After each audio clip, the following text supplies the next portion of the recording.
Is Hey, it? good evening. Good evening, everybody. You're watching the Pandemic Proof Singer Series. My name's Danielle Tucker. I'm a singer, I'm a vocal coach, I'm a singer with the Mighty Untouchables band. And before we start anything, I have to mention that I will soon be the host of a really cool virtual event coming up called the Pandemic Proof Singer Summit. This is for singers down any genre in any capacity that are looking for direction in 2021. The speaker lineup is really insane at this point. You don't want to miss this. These are like the best of the best in the industry. So, if you're looking for some insight for 2021, this will be your thing. But more importantly, let me introduce this lovely lady that I have on as a guest tonight. This is Dawn Mitschele. Hello. She is the singer in the band Cardinal Moon. They have a brand new album out that just came out like a few weeks ago. Last week. Last week. Okay. And it's titled Come Undone. It's released, it's available everywhere. You're going to be releasing your very first video or the first video for the album next month. Mm-hmm. And your band is part of the Redwoods collective, and you've been involved with Alfred Howard's songwriting project since the pandemic started. Mm-hmm. And you'll have 4 songs released through that. You've been very productive. Thanks. Yes, and you're a mom too, so you're doing all the things Yeah, basically. I sure am. Busy, busy. It's good. Yeah. Mm-hmm. So let's start. Why don't you tell me about the album? Yeah, so we actually started recording this a few years ago, and these are songs that we'd been working on for a few years. The way that the band works is Al Howard writes all the lyrics Mm-hmm. and sends them to me, and then I turn them into songs. So we actually started our band about 4.5 years ago. Al was taking a road trip on a Greyhound bus because he's crazy, like Okay. from here to Chicago, because he doesn't like to fly. Wow. And he had just heard me on like the local radio station, and then hit me up on Facebook, like, hey, maybe we can collaborate. And so he's like, yeah, let's try it out. I'll send you some lyrics. I'm headed out on this Greyhound. And so he would send me lyrics from the road, and I would like turn them into songs, and record them on my iPhone and send them back. So it was basically like, putting his journey to music, like giving him the soundtrack to his Yeah. experience. And that's like how we got started. And then we formed the band, and then once the guys all got together, we started working on new material, slowly over a couple years. And then we had a whole new batch of songs. And so we got started recording the album when I was pregnant with my daughter. And so now she's 2.5. We didn't get to complete all the vocals because I started not being able to sing as Yeah. well, so we waited till after she was born, and so there was delays there. And then we were set to release it this June, and of course the pandemic happened. So then we just kept pushing it, and then we're like, we'll just do an online release. And so we just decided to put it out into the world just a week or so ago. So it's an awesome album. I feel like there's a song on there for everyone. It's indie, it's like indie rock, but I feel like every song it's pretty eclectic. Our first album is pretty eclectic too, sounding. And yeah, it's just a blast. All the guys in the band are great. We just have such a fun time making music. And we've made some like great fans that have been following our music, so it's Yeah, that's exciting. awesome. That's excellent. And to take your time, 2.5 years or however long it took you. I always think, an album takes as long as it needs to Yeah, take. yeah. I guess, unless you're under a label deadline or something like that, that's one thing. But, Mhm. take your time, and I'm sure everything turned out just as it should have. It did. Yeah. How, tell me about what you were doing right before quarantine started, and how did you kind of transition into that? Were you actively working on the album at that time? Because it sounds like you were kind of few months prior to your releasing it. Right. Yeah, we had finished all the mixes. I'm pretty sure we had approved, just approved like the last mix, and maybe it had already been mastered by that point, just kind of in the can waiting, to build up the release. So, um, we had played out like a couple shows, and we all those plans put on hold. It was weird having a summer without any, outdoor festivals to play and things like that. It was, yeah, sad. Totally weird. Hmm. So what how did you kind of pivot or change direction to release online? Were you prepared to do something like that, or did you kind of have to wing it, or what were some of the lessons learned from that? Yeah, well, it's what I learned was, so we're part of the Redwoods collective, Mhm. and so it's a local music label, and they do a lot, for us and for like promotion and marketing and things like that, which is super helpful. Mhm. Um, and I felt like all of a sudden we decided, okay, we're gonna put it out in a few months, and then it just like happened so fast, and I was like, wait, it's coming out like in a couple weeks, and we just hadn't come together to make a video. Like there was just all these things, and okay, well, we'll just make one after the fact. It doesn't have to be done right away. Yeah, it was just like more online stuff that I would have maybe done more, like lives or things, kind of building up to it. Mhm. Um, but I mean, I feel like we can still do that. Like we were talking about the album right now, and it's been out for a couple weeks, and I have some other things. On my YouTube channel, I just made a video of one of the songs from the album today, and gonna post that. So just like it's all about doing what you can online from home, and Yeah. we've been making just these like short little video clips Mhm. to the songs, and I've been making some, and it's been really fun. And so done some of that. Yeah, anything that's kind of fun content. Yeah. It's definitely that's just what time it is right now, is trying new things, and just being creative, and thankfully, we're creative people, so Yeah.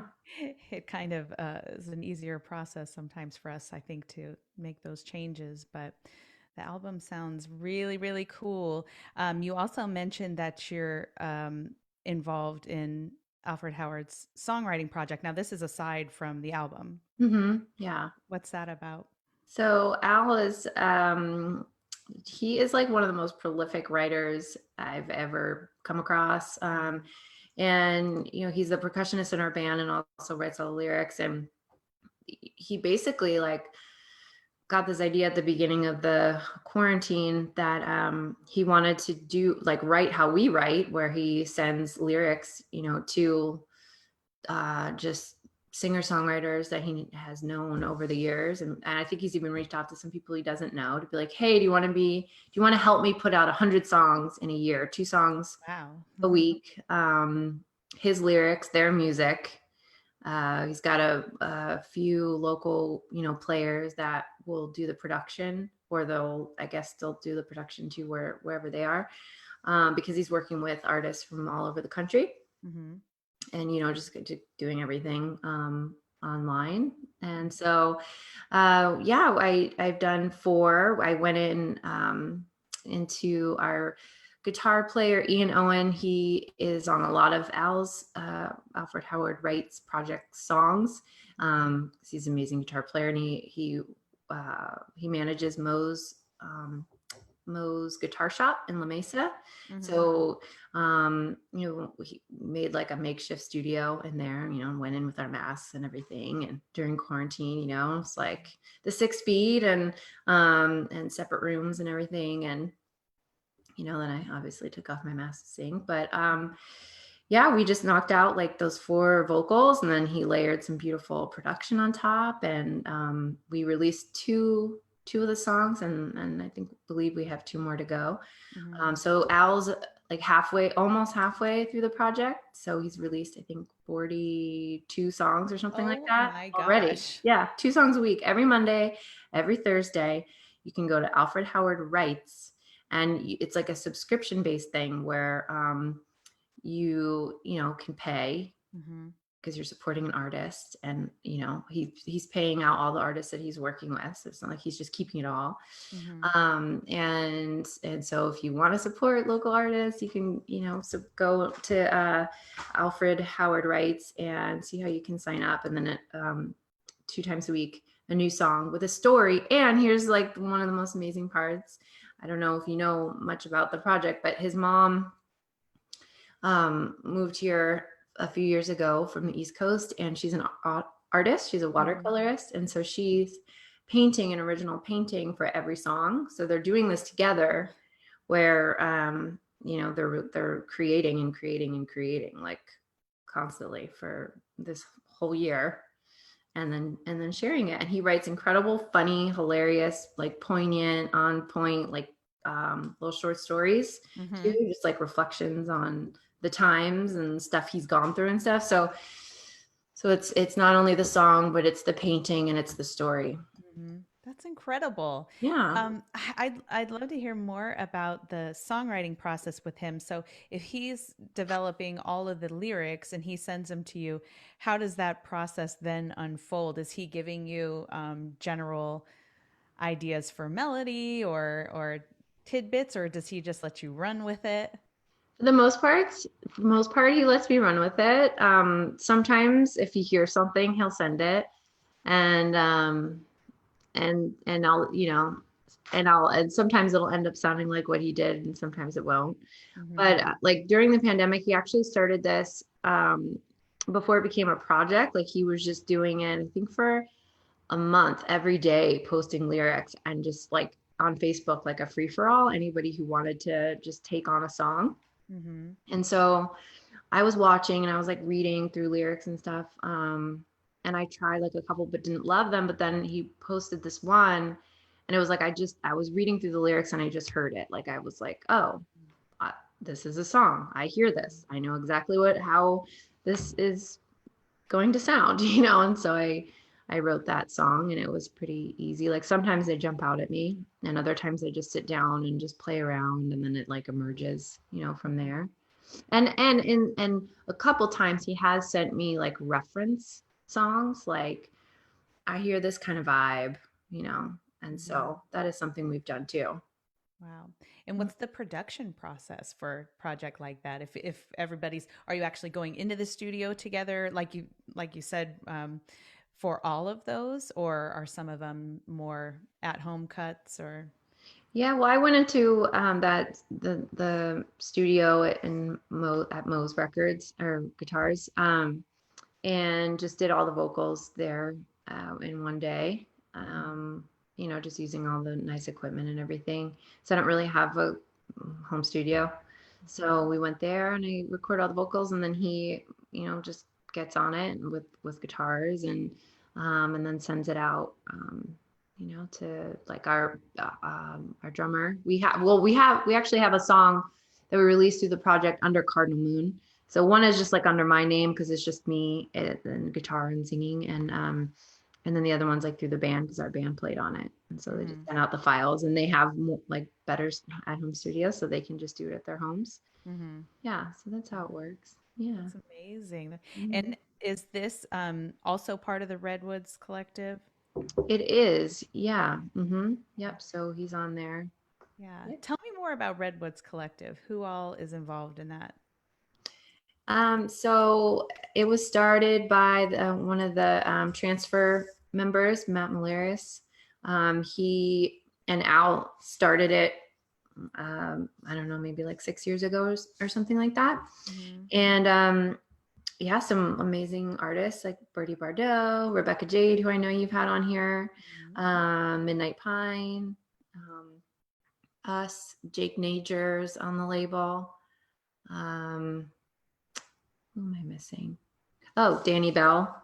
Danny Bell and the Tarantist. So it's really cool. We were the 5th band to join, and all the other bands had female singers, front women, lead vocalists, and each one of us is so different, and I love it. And like it's such just a really cool music community to be a part of, because they would put out, like, we would do Redwoods reviews shows, where it's like, artists from the label doing like a lineup, like kind of just like a little mini festival or something. Yeah. And everyone's just good people, and it's really diverse. I feel like the music is really diverse. Everybody's got their own sound, and the past few years they've put together a really cool New Year's event. So I think I've done like the past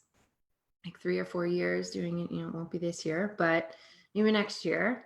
So yeah, just it's a music collective, and they try to just like get us out into the community, and it's been really fun. Yeah. Cool. Yeah. Well, you're in good company. Yeah. No kidding. Yeah. I mean, I was like very totally honored, and like a fangirl. I remember our first lineup, we played down at the Music Box. It was our first live show as a band in 2016, and seeing everyone there, and just like being a part of it, and just already loving all of them and what they do was so cool. Yeah. Good musicians there. Yeah. But there's been a lot in your career that led up to this. Like we mentioned, you've been nominated multiple times for San Diego Music Awards, but let's back up even further and talk a little bit about just your musical upbringing a little bit, because you started out on the East Coast and then transferred out here. How did all of that play out? Yeah, well, let's see. I didn't really start playing guitar until high school. One Christmas, I asked for a guitar, and my brother asked for one too, and we got one guitar, and we had to like share it. And he ended up taking the lessons, and I was like, just teach me the songs. I just want to I just wanted to learn how to play the songs. And so he did, and I picked it up, pretty quickly.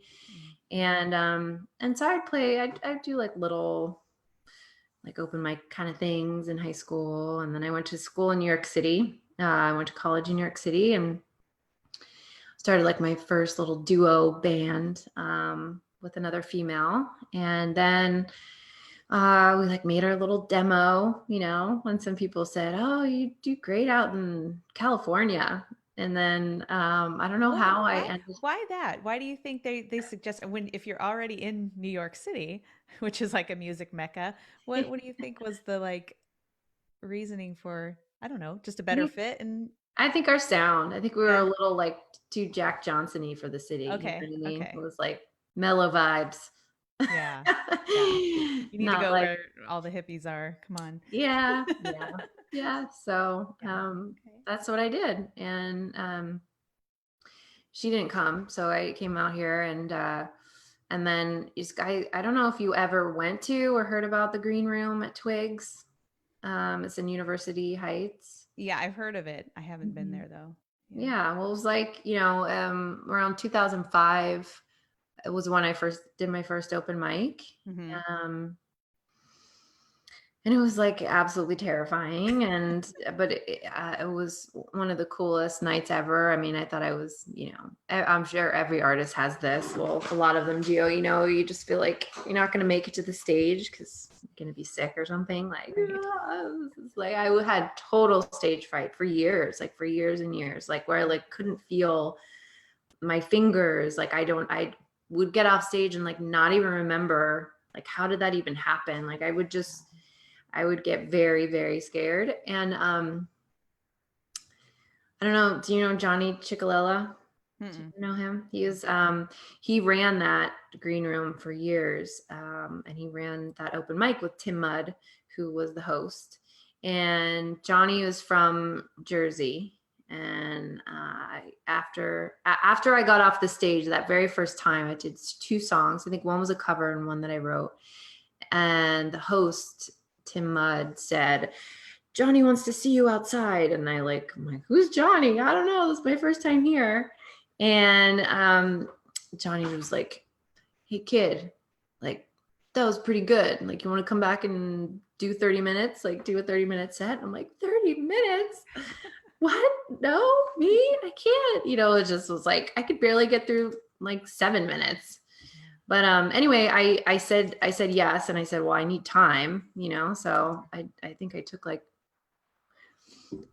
maybe only like a month or so, and then put a little set together and then invited all my friends and family. And then, was terrified again, but I did it and got through it. And then I just kept doing it. And he just kept booking me, and I just, kept getting more and more confidence, and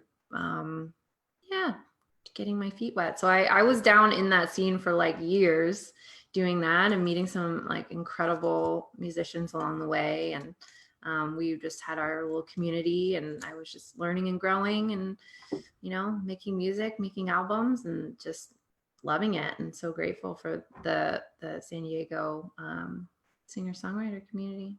Yeah. They're lucky to have you.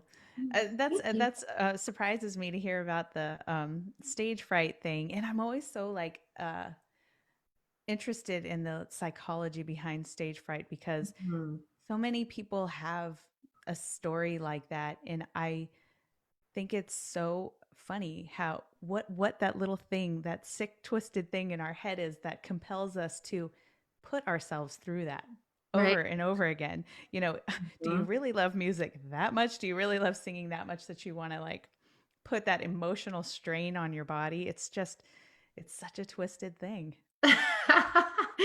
Well, I honestly see it as like a healing thing. Yeah. Like my story is, I was like very extroverted as a kid. I went through those like tough middle school years, and I had a bunch of like personal things happen at that time, and I just like built a wall, like, just like the armor, so I started like shutting down and like being scared to express myself, that I would be made fun of or not accepted, or all these things. It was like I went from a private school to a public school in the same month, that in 6th grade, beginning of middle school, that my parents got divorced. And it was like, back then it was such a big deal, divorce, everything. So it was like, I just changed. I just really changed. But it was like always an internal like passion to be able to sing and play music. And it was like, it took many years for those walls to come down that had been built. We would try to protect ourselves. And it's like, I still feel like I'm working through some of that and healing some of that. Yeah. Yeah. Well, I think that's definitely the key with that kind of like performance anxiety it's just, I feel like after doing this for 25 years or so, I still have that nervous energy, but it's never, I shouldn't say never, but it's rarely a negative energy that I feel. It's just that adrenaline surge. And I hope that it never goes away. It's a positive, and I think it, like you said, it's really shifting the mindset around it into, making it a positive. And the fact that it was healing for you is so cool. Love that. Yeah. Yeah. So, how were you guys playing out a ton before COVID, or just a little? Yeah, I mean, I'd say pretty regularly. Yeah, it wasn't like a ton, but it was pretty regularly. And yeah, we had played some really cool venues, and it was just such a joy. Like, I just love playing with the band so much. It's, the whole thing. I mean, maybe just being a solo artist, and I had a band that I would play with too, but here and there. But being a solo artist for so long, and then being a part of a band, that collaborative experience, and like, just the guys are like awesome and brothers, and we just have so much fun, and get to check out cool venues and meet great people, So yeah, it's like a whole thing that that I miss. And my, my daughter, like we played a show. I think my last show, I was like 6 or 7 months pregnant with Naya, and we were out in the desert at Peppy and Harriet's, out in Joshua Tree. If you've never been there, it's like, have you been there? No. Like, you should go there sometime when it opens back up. Yeah. It's this like legendary little desert venue that's like a saloon, old saloon, and it just gets packed. Like you can't even believe how many cars. I mean, I remember pulling up there and it's just like a big dirt parking lot. But some like mega stars have gone through there. Paul McCartney did a little set there a couple years ago, and it just has like a neat vibe. It's been there forever. And so like, we got to do that. I don't care how pregnant I am. Like I'm going, So, yeah, that was a cool one. And then it was neat to, start bringing her. I think my first gig back, was Art Walk. She was born in February, and that first gig back was in April. So, I gave myself a few months, and then it's just so great seeing her at the shows and stuff like that. So that's been like just a huge added bonus, and something that I always envisioned. I always wanted, to have a family and see little ones out there rocking out. Yeah. So. Yeah. I've talked a lot with the singers that come on here that are parents, and it's really cool to see how everyone's done it differently. Everybody has handled it and managed it differently. I love to hear that you were performing 7.5 months pregnant, and I did the same thing. I was, in fact, I think I was 8.5 months pregnant with my second daughter. And it seemed so crazy at the time to be doing it, and then to come back so quickly after having a child and having them backstage, being watched backstage, and just being a new mom and the circus that all of that is of, trying to like either cover childcare or, I mean, I was nursing both of them at the same time. So it's crazy. How does she come? You said she does come to the shows. Yeah, she does. My mom, I'm lucky enough. My mom lives here in San Diego. My sister too. My mom was like huge and instrumental in helping me with Naya after she was born and bringing her to shows. And we did this like video thing. She came and brought her, and I was still nursing as well, and she would not take a bottle. She would like not take a bottle, so I couldn't leave her, so I'd have to bring her. And like, during a intermission or something, we'll go in the green room, there's my mom, it'll just pass me the baby, and the guys are like, oh my gosh. Trying to drape you with a tablecloth. Yeah, exactly. Yeah, exactly. You just got to do what you got to do, and it's fun. It's like, it was fun. You just make it work. It's tiring as hell. So tired, but it's like, I'm only having one, so I just soaked it all in. Yeah. I think other moms have to hear that it is, it is doable, but it's a crazy time. We were doing we do like corporate events and things like that, but the shows are 4 hours long. Yeah. So when you're a nursing mom, you can't go 4 hours on stage. And so we'd play an hour. I'd run off stage for the 15 minutes, go into some kind of like public restroom where there's other people using the bathroom. I'm like drenched in sweat from the stage, and I'm in there pumping. Oh my gosh. And I mean, what a great memory. Yeah. There's no chance I'd ever do it again. Yeah. Oh, yeah. Just make it work. Yeah, you do. You really do make it work. Back on it and laugh. Yeah. So what's coming up for you next? I mean, I know that there's so many kind of like unknown factors going into next year, but are you all making plans for shows, or are you just going to keep with the writing process? Yeah, we're just going to keep with the writing process. No plans for shows yet. Definitely going to start writing a bit more. And then also just, I would like to just keep sharing the album in different ways, I'd love to just kind of have this material, just get it out as much as possible to have it be heard, you know? So I'm going to just like, I would like to make more acoustic videos of the songs, you know, from the album. And I still have I think I still have an opportunity to write a song or two for Al's project. I don't think he's all, you know, full to 100. Even if he is, like, he could probably keep going. So I've got some lyrics that he has sent me that I've been working on. And then the guys, I mean, they'll send texts every once in a while, like, let's work on some stuff, you know, together. So I think that we will. Yeah, I'll just be working on new material and yeah, just kind of getting creative with how we share the material that we just put out there. You know, Yeah. It's becoming more and more commonplace for artists to release singles, even if they have full albums worth of stuff. Had you ever considered doing that, or were you set on releasing the whole album at once? Well, we actually did release singles. We did for the 3 weeks leading up to it, we released a single a week. So I didn't mention that. I forgot about that. So we did do that. So it was a single a week, yeah, for the 3 weeks. And then on the 4th week, we released the album. Okay. And so you've got a video coming out next month. What should we expect from that? Just something cool and local and outside somewhere.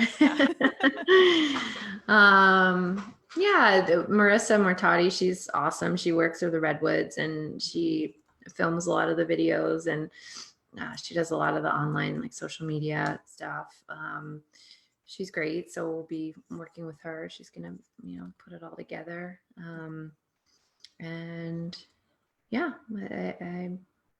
you can follow us on social media for updates on when that's coming. Yeah. Well, where would you want somebody to start with your music? Is it with the new album? And is there a particular song from the album? Yeah, that's a good question. Yeah, the new album definitely is Come Undone, which is the title track. It's total ballad. It's like a big song. It's long, but it's really beautiful and really meaningful and just yeah, I love the way that it turned out. So that's one. And Come Undone. And then there's a song called Language of Glass, which is one of my favorites from there too. And it's definitely, this album has more energy and is like more like just rocking. Our first album's really sort of like mellow, kind of like Mazzy Star, Portishead. Well, not really Portishead, but yeah, just kind of mellow. So if that's more someone's style, I feel like they can check out our first album. Yeah. Tell me again what the band lineup is. So we have Al plays percussion, and have you ever seen him play live before? Because he's like he's like a big part of the performance. He's got he sits at this like old table and just has all these like makeshift percussive instruments. Like he's got this like saw and these chains and everything's like duct taped, and he's just this stuff he brings his big heavy suitcase and it's just instruments, and he's been making for years. And he plays like an old radio as well, like the frequency. I don't know, but anyway, so that's cool and just like really fun live. And then we have Matt LaBarber, who's on the bass. Maddie's great. He's been around forever. He's a music teacher. It's just like, he just released a solo album, his first ever, and just a great guy. And then Ian Owen is on guitar. And Ian's another like local legend. He's in like a bunch of the Redwoods bands. So he does guitar for a lot of bands, and he's a music teacher as well, and really great guy. And then Pete Williams is our drummer. And this is something too where I didn't share before, but we had another drummer who moved to San Francisco, and we had already recorded the album with him.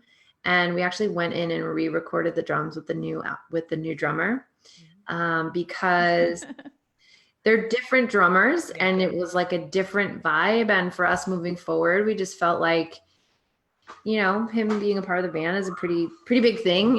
It's like 1/5, and we wanted him like represented. So we went back in. We had a house concert at my mom's house in the backyard to raise money to go back into the studio to record the new drums.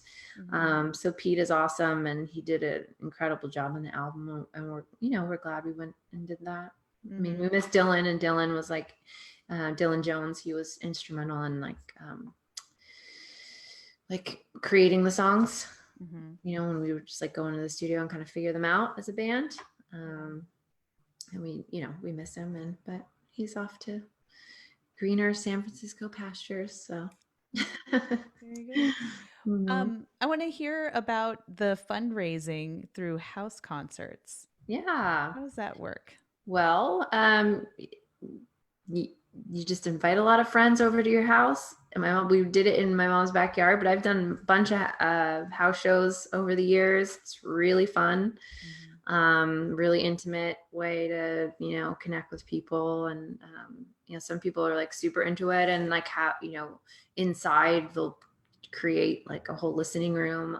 Most of them have been like backyard concerts, and you just go set up, and then, have like a suggested donation, or just,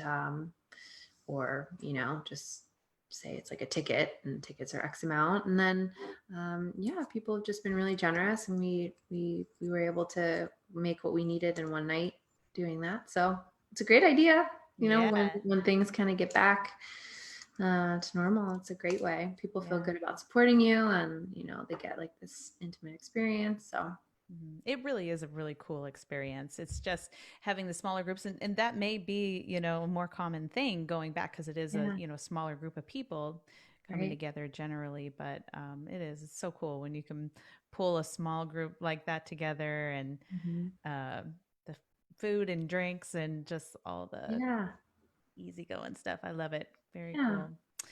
Well, okay, so I'm going to link up to all your social media. I'll link up to alfredhowardwrites.com too, and direct them to your new album. And I so appreciate you coming on and sharing with us. It's really good to meet you. So nice to meet you too. Thank you so much for having me. This is awesome.